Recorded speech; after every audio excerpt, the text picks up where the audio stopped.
চলে যেতে হবে নিজেকে বুঝিয়ে। ভাঙা ডিঙি নিয়ে পাড়ি দিই মরা এক খাল। তখন বিকাল, কচুরি পানার বাধা, কোথাও বা জল গেছে কমে। জল ঢোড়া সাঁতরায় এঁকে বেঁকে থেমে। দুপাশে তালের সারি, বুনো ঝোপ, ছন্ন ছাড়া ভিটে।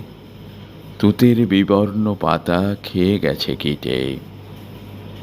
যেতে যেতে চোখে পড়ে পুরনো শ্মশান, ইট খসে পড়া ঘাট, চিতা ম্রিয়মান।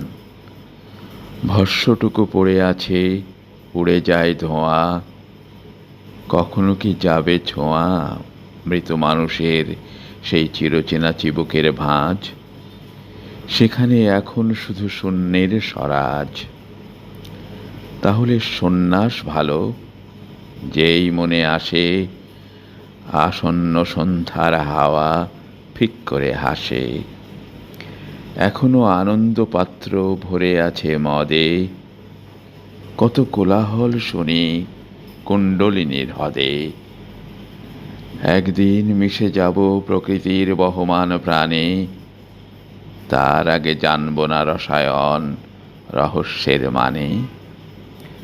পাখির ডানায় থাকে কতটা উড়াল, কতটা পথের শেষে পথিকের বিশ্রামের কাল। কোথায় আশ্রম গৃহ, জলছত্র সুলভ সরাই, কৃচ্ছ্র ক্লেশে কেন সেই ক্ষমাহীন সেবিকাকে চাই?